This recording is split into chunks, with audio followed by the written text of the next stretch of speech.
오늘 우리에게 주신 잠언 22장 5절에서 6절의 말씀을 통해서 좋은 길을 가르쳐야 합니다라는 제목으로 하나님의 말씀을 전하겠습니다.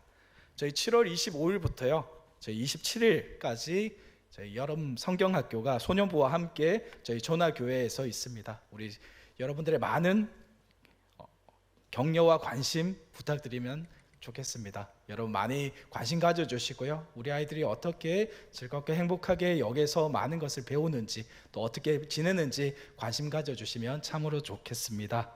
여러분, 오늘 말씀을 전하는데요, 오늘 주제가 좋은 것을 가르쳐야 됩니다라는 건데요, 그 좋은 것을요 누가 가르쳐야 할까요? 충분히 예상하실 수 있죠. 제가 가르쳐야 될까요? 물론 저도 가르쳐야 되죠. 그럼 여기 계신 분들은 똑같습니다. 여기 계신 모든 분들이 함께 가르쳐야 됩니다. 그러니까 오늘 말씀을 잘 들으시고요, 어떤 마음으로 어떤 것을 가르쳐야 되는지를 오늘 말씀을 통해서 묵상하는 은혜의 시간이 되기를 소망합니다. 여러분, 우리는요 모두 인생이라는 길을 걸어가고 있는 존재이죠. 여기서 어느 한 분도 나는 인생이라는 길을 걸어가고 있지 않아 라고 말씀하시는 분은 아마도 없으실 겁니다. 우리들은 우리 각자에게 주어진 인생이라는 길을 걸어가고 있는 존재입니다. 흔히들 인생이라고 하는 것에 대해서 정의를 한번 내려보세요 라고 하면 많은 분들이 다양한 것을 정의를 내릴 수가 있지만, 흔히들 인생은 여행이다 라는 말을 자주 하곤 합니다. 그 여행과 같은 인생의 여정 속에서 어떤 사람들은 길을 찾는 사람도 있는 반면에 어떤 사람들은 어떻게 가야 되는지 길을 찾지 못하고 헤매이는 경우들도 쉽게 찾아볼 수가 있습니다. 그래서 하나님께서는 성경 말씀을 통해서 부모와 그리고 어른들에게 자신들의 자녀들과 그리고 다음 세대에게 올바른 길을 가르쳐야 한다라고 이렇게 말씀하고 있는 거죠. 여러분, 우리 사람들은요 본질적으로 길 위를 걸어가고 있는 존재입니다. 어떤 한 사람도 가만히 길 위에 가만히 서 있는 존재는 한 사람도 없습니다. 언제나 길을 가는 존재들이고, 그리고 사람들은 각자 자신이 가야 하는 길이 있습니다. 여행을 갈 때는요 지도와 목적지가 있죠. 때로는 정해진 길이 있지만 꼭 그 정해진 길을 가야 하는 법은 없습니다. 그래서 때로는 예상하지 못한 우회로를 만나기도 하고 장애물을 만날 때도 있습니다. 또 어떤 길은 아주 평탄하고 아름다운 길이 있는 반면에 또 어떤 길은 그렇지 않은 경우도 있죠. 아주 험하고 어려운 길을 만나는 경우들도 우리는 있습니다. 그래서 어떤 사람은 형통의 길, 성공의 길을 가는 사람이 있습니다. 그런데 어떤 사람은 그와 반대로 성공하지 못하고 실패하고 실수의 길을 걸어가는 사람들도 있습니다. 또 어떤 사람들은 가야 할 길을 가는 사람이 있고, 또 어떤 사람들은 가지 말아야 하는 길을 가는 사람들도 있습니다. 성경은 이러한 인생의 길을 이렇게 대조해서 이야기하죠. 의인의 길, 그리고 악인의 길, 그리고 좁은 길, 넓은 길, 그리고 바른 길과 구름은 길이라고 이렇게 대조해서 우리에게 말씀을 하고 있습니다. 그런데 여러분, 이 길을요 성경의 말씀을 가만히 자세히 보면 단순히 도덕적인 구분이나 외적인 행위의 문제가 아니라 우리의 마음의 중심이 어디로 향하는가를 묻는 말씀이 바로 성경의 말씀입니다. 우리가 어떤 길을 택해서 살아가느냐 하는 것은 곧 우리가 누구를 믿고 그리고 누구를 의지하고 무엇을 어떤 목적을 위해 사느냐 하는 것과 바로 직결되게 되는 것입니다. 여러분, 우리의 인생길에는요 수많은 선택의 순간들이 존재하고 있습니다. 좁은 길을 갈 것인지 아니면 넓은 길을 갈 것인지, 바른 길을 선택해 갈 것인지 아니면 잠시 편해 보이는 굽은 길을 선택해 갈 것인지, 여러분 이 결정은요 단순한 판단 그 이상으로 우리에게 결과로 돌아오게 됩니다. 성경은 이 선택들의 마음의 중심 그리고 믿음의 방향들을 따라서 나누게 된다라고 말씀하는데, 오늘 본문이 바로 그러한 말씀입니다. 잠언 22장 5절에서 6절 말씀인데요, 제가 한번 천천히 한번 읽어드리겠습니다. 패역한 자의 길에는 가시와 올무가 있거니와 자기의 영혼을 지키는 자는 그것들을 멀리하느니라. 마땅히 행할 길을 아이에게 가르치라. 그리하면 늙어도 그것을 떠나지 아니하리라. 아멘.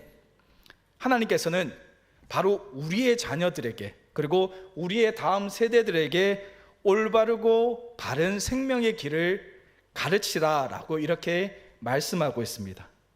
어른된 우리가 먼저요, 그 길을 걸은 다음에 삶으로 그것을 보여주는 것, 그리고 말씀으로 안내해 주는 것이 바로 곧 우리의 사랑의 책임이다라고 이렇게 말씀하고 있는 겁니다. 예수의 리더십 57가지의 비밀이라는 책이 있어요. 이 책을 쓴 마이클 머독이라는 사람들은 믿음의 길을 가는 사람들에게 이렇게 조언하고 있습니다.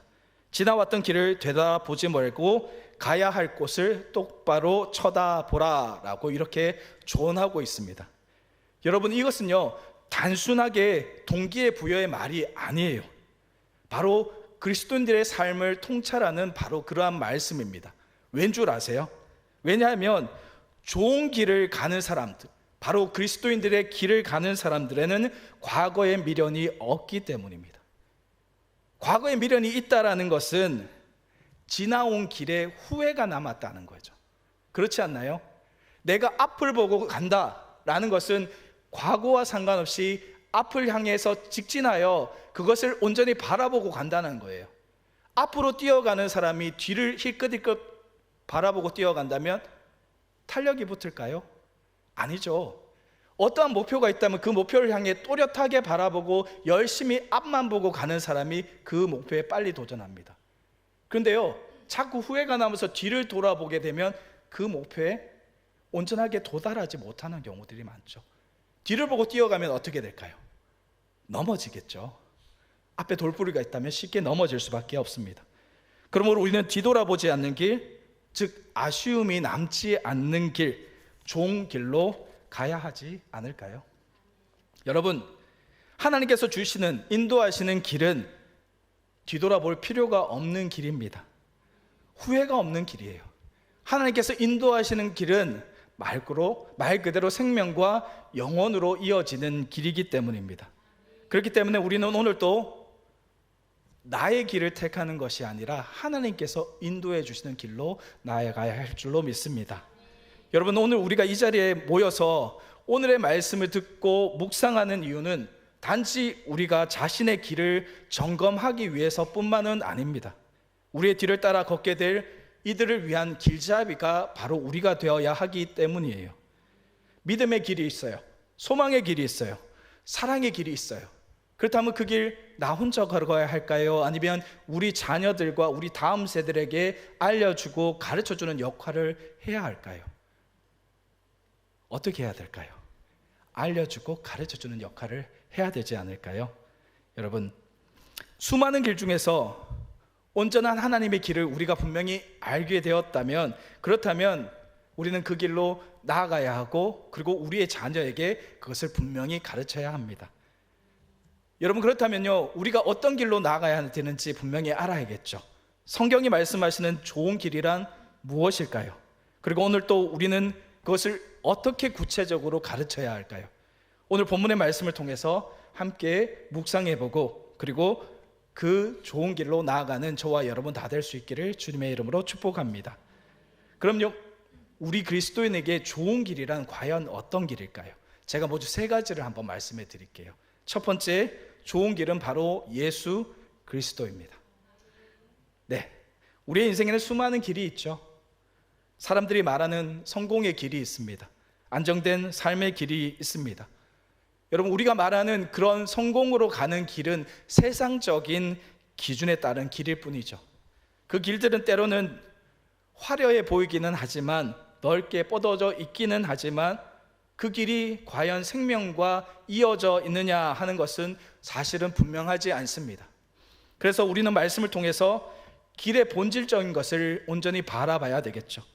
요한복음 14장 6절에서 예수님께서는 이렇게 우리에게 분명히 말씀하시는데요, 바로 내가 곧 길이요 진리요 생명이니 나로 말미암지 않고는 아버지께로 올 자가 없느니라 라고 이렇게 우리에게 분명히 말씀해 주십니다. 예수님께서는 스스로 자신을 가리켜서 나는 길이다 라고 말씀을 하십니다. 그리고 그 길은 분명하게 좋은 길이고 생명을 살리는 길이다, 구원의 길이다 라고 이렇게 선언하고 계십니다. 여러분, 가만히 한번 생각해 볼까요? 예수님 위에 구원이 있습니까? 없죠. 예수님을 통하지 않고 하나님께로 나아갈 수 있는 방법이 있습니까? 없죠. 여러분 모두가 잘 알고 계시죠? 맞습니다. 구원의 길은 오직 한 길밖에 없습니다. 그 길은 예수 그리스도입니다. 이 길은요, 누구에게나 똑같이 동일하게 열려져 있는 길이에요. 그런데 말입니다. 열려져 있는데 누구나 갈 수 있지는 않습니다. 믿음으로 예수님을 따르기로 결단한 사람, 그 사람만이 그 길을 끝까지 완주할 수 있게 되는 겁니다. 여러분, 세상은 때때로 우리를 흔들고 있습니다. 우리를 유혹하고 있습니다. 다른 길이 더 쉬워 보인다, 저 길로 가면 더 좋을 것 같아 라고 이렇게 말합니다. 우리는 하지만 그럼에도 불구하고 세상이 우리에게 가르쳐주는 길을 가는 것이 아니라 바로 우리 예수님께서 우리를 앞서 가신 길, 비록 그 길이 좁지만 생명의 길로 나아가야 할 줄로 믿습니다. 여러분, 예수님께서는 십자가를 통해서 구원의 길을 활짝 열어 두셨습니다. 그 길은 하지만 고난의 길이었고, 하지만 그 길은 또한 사랑의 길이었습니다. 희생의 길이었습니다. 그런데 바로 그 길이 오늘 우리에게는 살 길이 될 줄로 믿습니다. 죄로 막혀있던 휘장이요, 예수 그리스도의 십자가의 보혈로 바로 갈라졌습니다. 이제 우리는 은혜로 그 길을 비로소 걸어갈 수 있게 되었어요. 그렇다면 그 길 안 갈 이유가 있을까요? 없을까요? 가야죠. 예수님께서 활짝 열어놓으셨는데요, 왜 그 길로 안 갈 이유가 없겠죠. 그러므로 사랑하는 여러분, 예수님의 길을 따르는 삶이 바로 좋은 길로 나아가는 삶인 줄 믿으시기를 주님의 이름으로 축복합니다. 세상 사람들이 우리를 어떻게 이야기하든, 세상이 어떻게 우리를 핍박하든, 또 어떻게 흔들든, 우리는 그 흔들림 속에서도 온전하게 그 길을 걸어가야 할 줄로 믿습니다. 그렇게 가야 우리는 구원받을 수 있고 우리는 온전히 생명을 얻을 수가 있기 때문입니다. 오늘 이 말씀을 듣는 우리 모두가 다른 길로 가지 마시고 오직 예수님의 길 한 길만을 붙잡고 나아갈 수 있는 은혜가 있기를 주님의 이름으로 축복합니다. 두 번째 좋은 길은요, 마땅히 행해야 할 길입니다. 여러분, 하나님께서 우리에게 보여주신 길은 단순한 선택지, 그것이 아닙니다. 마땅히 걸어가야 할 의무적이고 거룩한 길입니다. 오늘 본문 잠언 22장 5절에서 6절 말씀을 다시 한번 볼까요? 우리 함께 한번 읽어볼까요? 시작. 패역한 자의 길에는 가시와 올무가 있거니와 자기의 영혼을 지키는 자는 그것들을 멀리하느니라. 마땅히 행할 길을 아이에게 가르치라. 그리하면 늙어도 그것을 떠나지 아니하리라. 아멘. 하나님의 말씀에서는 패역한 자의 길과 마땅히 행해야 하는 길에 대해서 대비해서 우리에게 알려주고 있습니다. 여기서 말하는 마땅히 행해야 하는 길은 단순한 행동과 도덕적인 삶을 뜻하는 말은 분명히 아닙니다.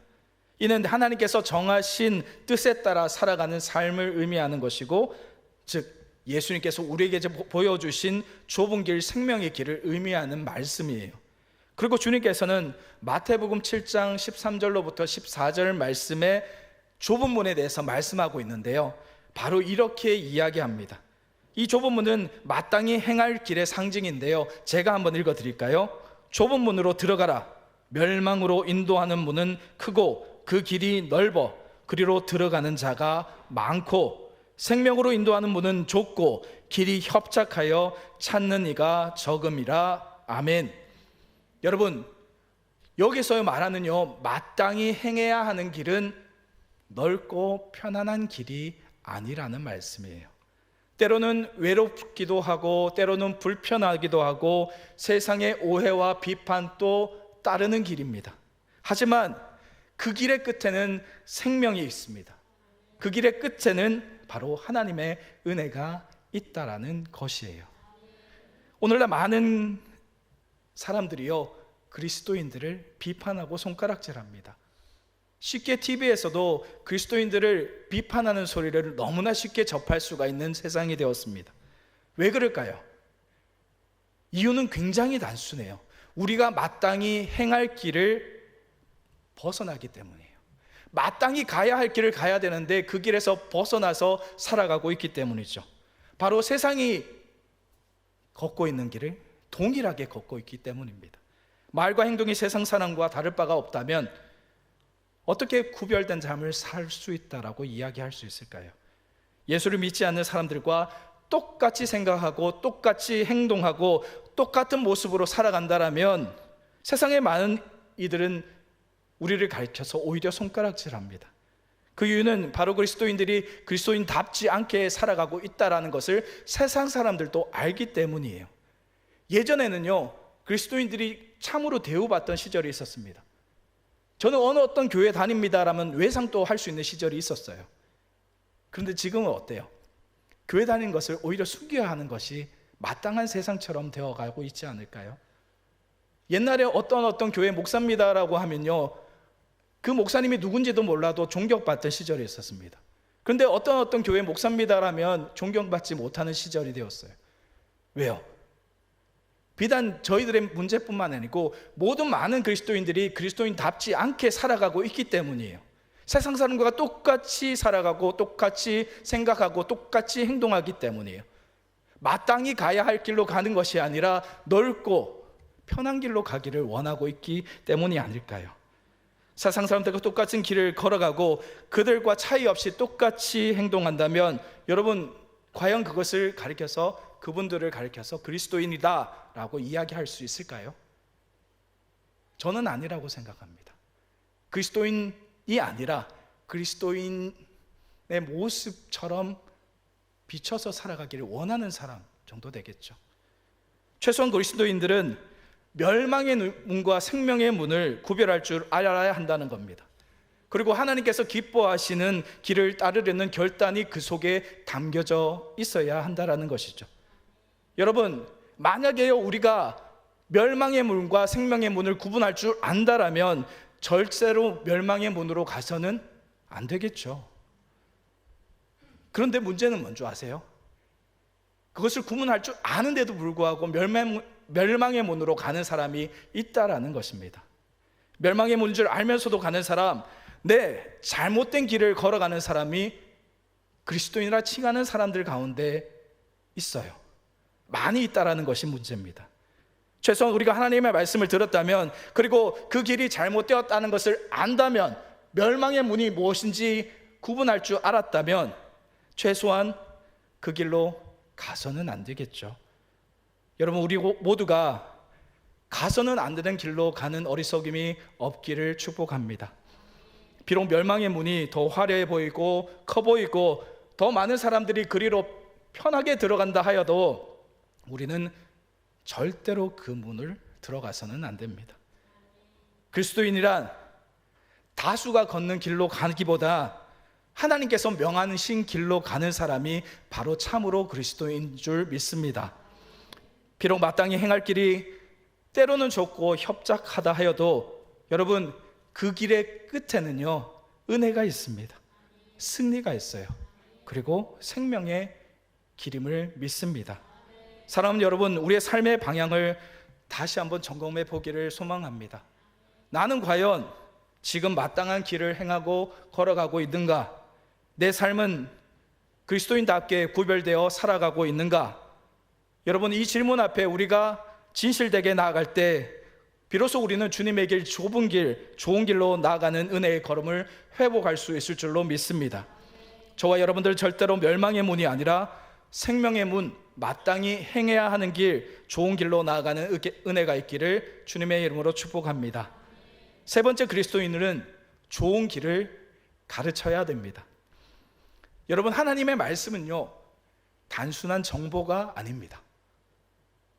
그렇지 않나요? 하나님의 말씀을요, 단순한 지식으로 받아들이시는 분들이 많이 계세요. 정보일까요? 지식일까요? 아니에요.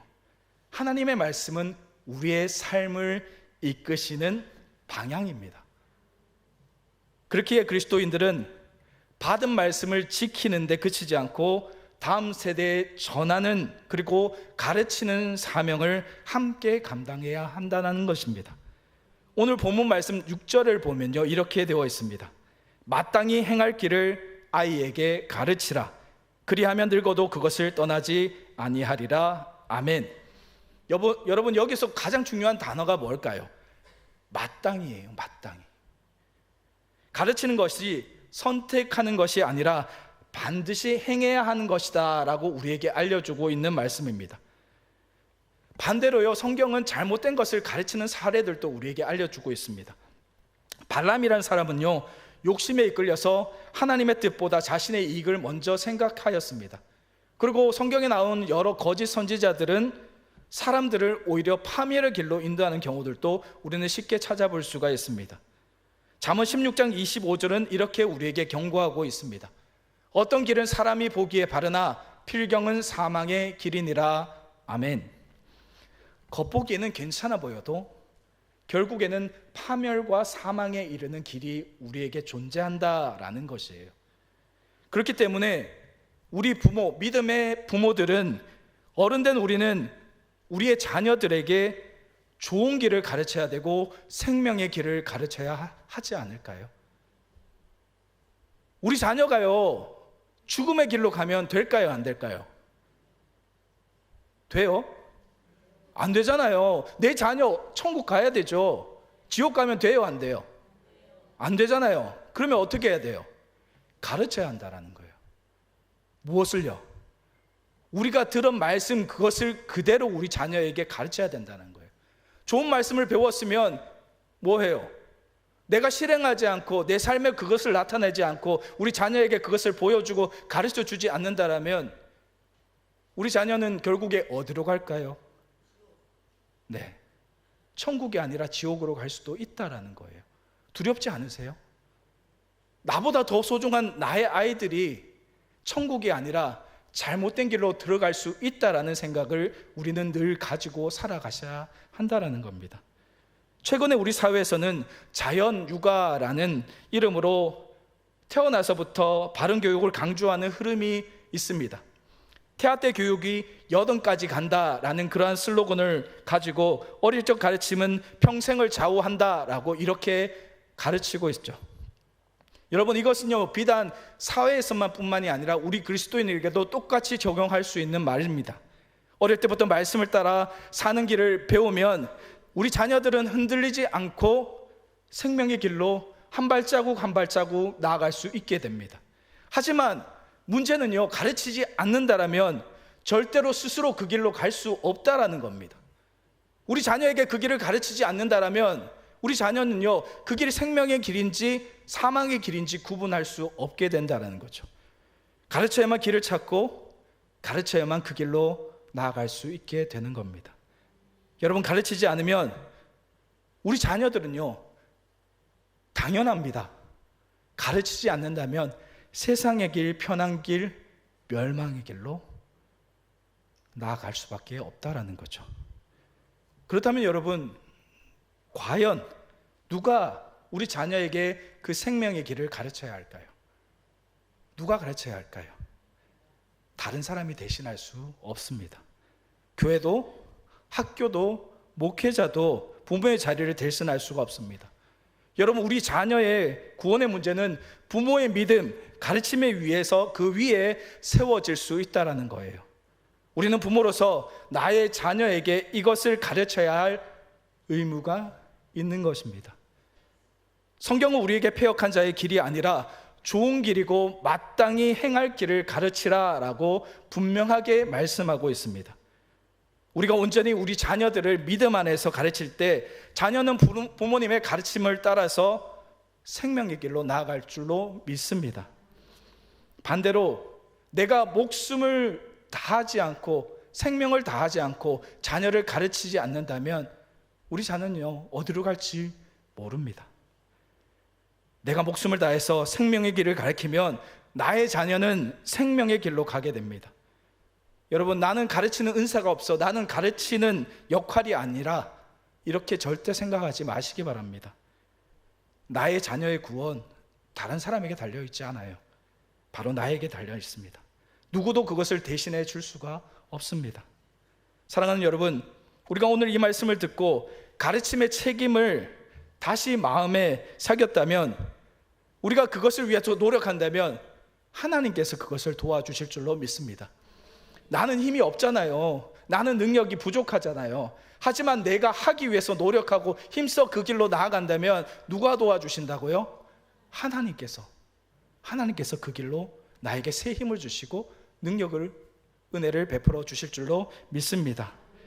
그리고 우리가 그 가르친 길로 자녀들을 걸어갈 때 그 걸음이 하나님께서 기뻐하시는 예배가 될 줄로 믿습니다. 우리 아이들 아까 율동하고 가만히 서 있는 모습 보셨죠? 이쁘죠? 우리가 볼 때도 이렇게 아름답고 이쁜데 우리 하나님 보실 때는 어떨까요? 저 아이가요, 이제 초등학교 1학년이에요. 이제 초등학교 2학년이에요.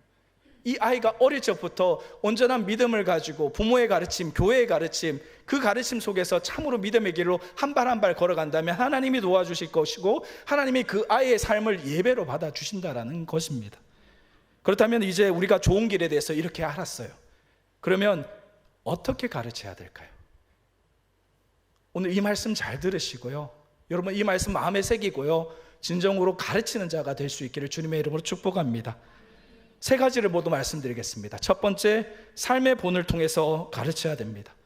말이 아니라 삶으로 가르쳐야 한다라는 말씀이에요. 우리가 자녀에게 아무리 말을 많이 한다고 해도 결국 자녀는 우리가 어떻게 살아가는 것을 보고 배웁니다. 아버지가 성실하게 바르게 예배드리는 모습을 보이면 우리 아이가 그 예배드리는 모습을 보고 배워서 그렇게 예배드립니다. 어머니가 사람들을 섬기며 인내하는 모습, 부모가 서로 존중하는 태도, 이 모든 것이 자녀에게 살아있는 교육이 된다라는 거예요. 여러분, 예수님도요, 단지 말씀으로만 우리에게 가르치지 않으셨습니다. 친히 섬기셨고요, 친히 용서하셨어요. 그리고 친히 십자가에서 피 흘려 주셨습니다. 그리고 그 사랑을 우리에게 보여주셨습니다. 우리도 자녀 앞에서 우리 모습이 살아있는 복음이 되어야 하지 않을까요? 우리 모습이 개판인데요, 진짜 우리 모습이 엉망진창인데요, 너는 똑바로 살아라, 나는 이렇게 가지만 너는 이렇게 살아가야 한다. 과연 우리 아이들이 그 말을 듣고 이해하고 그 말대로 살아갈까요? 아니에요. 아니죠. 너무나 잘 아시지 않습니까?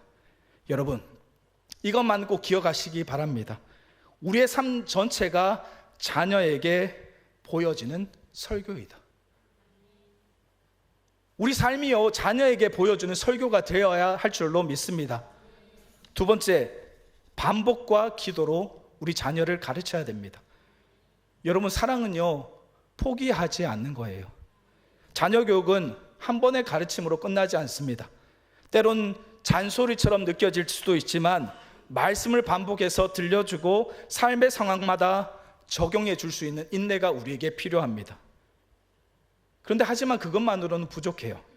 자녀의 마음은 우리가 변화시킬 수 없기 때문이죠. 하나님만이 우리 자녀의 마음을 만질 수가 있습니다. 그래서 기도가 필요해요. 기도는요, 하나님께 나의 자녀를 맡기는 믿음의 행위입니다. 기도하지 않는 부모, 그 자녀가 잘 되기를 바라신다면 안 되겠죠. 그렇지 않나요? 동시에 우리가 자녀를 내 뜻이 아닌 하나님 안에 바치는 훈련이 바로 기도인데요, 여러분, 무릎 꿇는 부모 밑에 무너지지 않는 자녀가 생겨납니다. 여러분이 무릎 꿇고 기도하시면요, 그 자녀가 그 기도를 통해서 성장할 수 있게 될 것이라고 믿습니다. 기도하실 수 있을 때 기도하세요. 기도하지 못하는 날이 올 수도 있습니다. 여러분, 내가 기도했어야 되는데 후회도 늦습니다.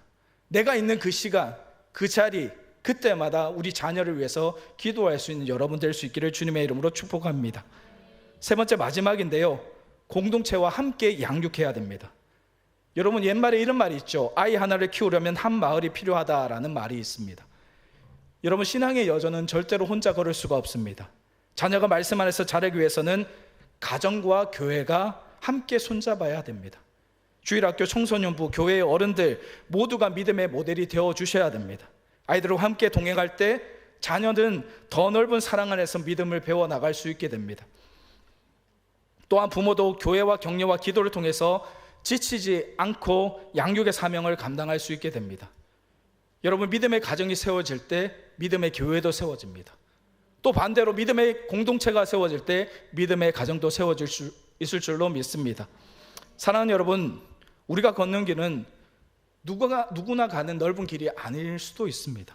때로는 혼자일 수도 있고 외로울 수도 있고 힘들고 좁은 길일 수도 있습니다. 하지만 그것이 주님께서 인도하시는 길이라면 그 길은 결국에는 생명의 길이 되고 복된 길이 될 줄로 믿습니다.